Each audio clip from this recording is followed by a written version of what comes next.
But for me, I think that the resounding feeling is that I just feel very, very, very, very disappointed. I think we're losing badly too often.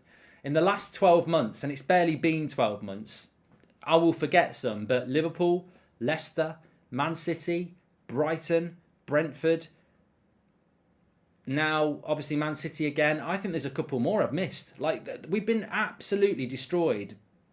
It's nearly once a month. It can't keep happening. A United fan base or any fan base shouldn't have to go into a game and be subjected to that on the regular. So I trust Ten Hag to turn this around, and we're going to talk about that in a minute. But I don't trust these players. I don't understand how... And I'm repeating myself, but I don't understand how these players can be, told they're not fit to wear the shirt last season, come back in the shirt this year, start the season really badly, turn it around, get all the praise, and then drop the ball again. It's really difficult, and I personally think it's a mentality thing. I don't think some of these players are good enough to wear a Man United shirt. I think on their day they're good enough to wear a Man United shirt, but the whole point about wearing a Manchester United shirt is doing it week in, week out. And I think we've got a severe lack of players capable of doing that. And I think the big disappointment yesterday was the likes of Eriksen, Bruno, and a couple of others who, Malacia as well, Delo, players that we've sort of took a shining to this season, and I still take a shining to, but they sort of got dragged down to that level. I remember Paul Robinson, one of our moderators, he said this when we bought Bruno Fernandes, and he started off really well. He said, my worry is how long will it take for Bruno to get dragged down to the level of these players that are already here? And this seems to happen at United. A player comes in, they're really good, but it doesn't seem to take long for them to get dragged down to the inconsistency of everyone else is there. And Ten Hag has somehow got to lift that consistency up, hasn't he? And I think that's the big thing. So in relation to this free-for-all meeting today, why would you want to listen to anybody who was on the pitch yesterday telling you why it went wrong? It went wrong because they didn't switch on from the first minute. I think Ten Hag just needs to take control. Take control and do what you think's best. I wouldn't listen to this lot. They need threatening, basically. They basically need dropping, taking out the team and saying, look, you might be on good money, you might think you've made it, but trust me, you haven't. And there's no queue of clubs trying to buy you, because I think that's the big thing with this squad. Who's queuing up to buy our players? Can you name 5 of our players that people would be queuing up to buy? I can't. I don't think there's 5 United players that big clubs would be queuing up to buy. Big clubs, of course, people would want to buy some of those players.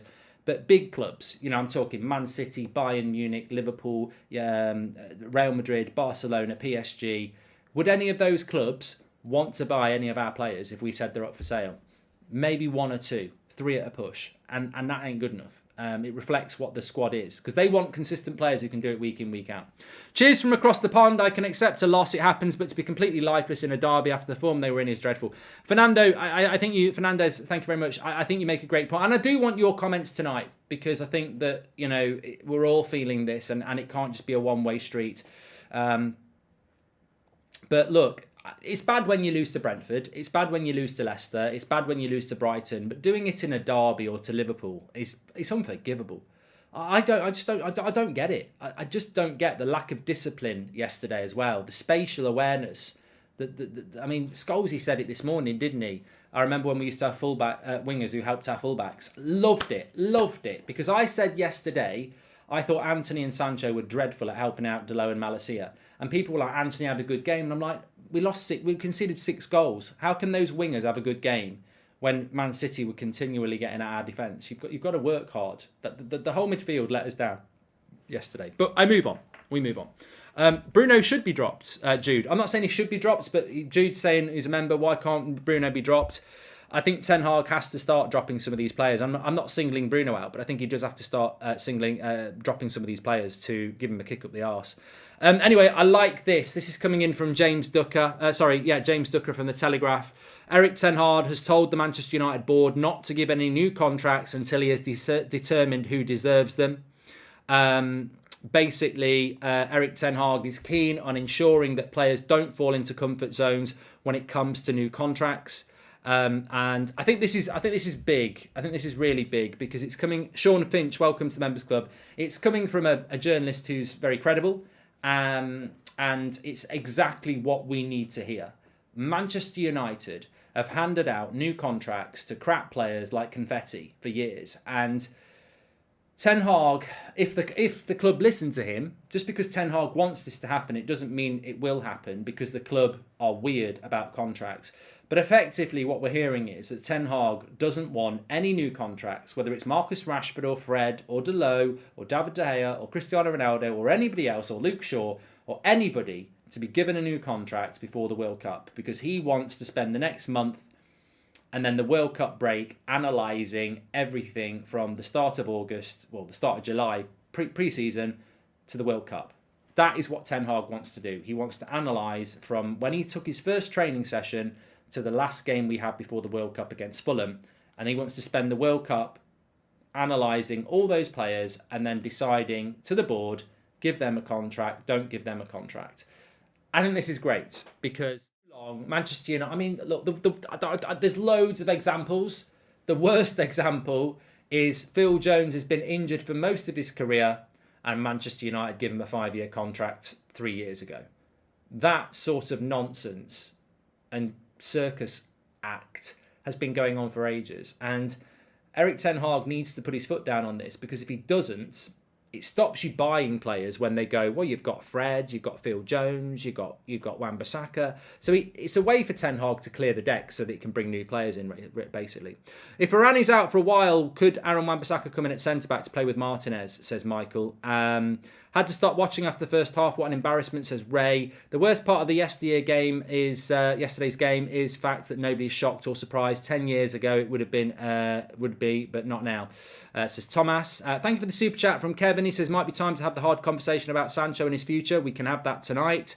And I understand why Erik Ten Hag picks some players, but in a game of this magnitude, you need to pick your best. 4 or 5 of them was on the bench, says Tumbleweed. Well, I'm going to say something controversial here, actually, because I want to stick with this, but there's a good few things in there. First of all, Varane hasn't got a bad injury and may well be back for the Everton game. It's sore, it's not ligament damage. When you mention players being dragged down, you're right, Mark. It's happening to Sancho as well. I remember how good he was at Dortmund, says Rama. Yep, thank you. Was this United humbling needed? No, Panini. It wasn't needed because we'd had it against Brentford a month ago. We didn't need another humbling for a while. Man City are a very good team, but we'd have lost to anybody yesterday playing like that. And I've not heard anybody say that. The way we played in that game yesterday, most Premier League sides would have beat us. We were wide open. We walked out with white flags and we left the back door open. We would have been beaten by anybody yesterday. For some reason, Man United's attitude as a collective was not the same. And it was well worth watching the video with Ben Foster, because I asked him about this and he basically said it's like a disease. It infects the whole team very quickly when you're not out there as a team. But I've heard a few people, I think Rio Ferdinand, Roy Keane, maybe a couple of others going on about Ronaldo. I think it's a cheap shot against Ten Hag, to be honest. And I respect those people, but I don't have to hang on every word.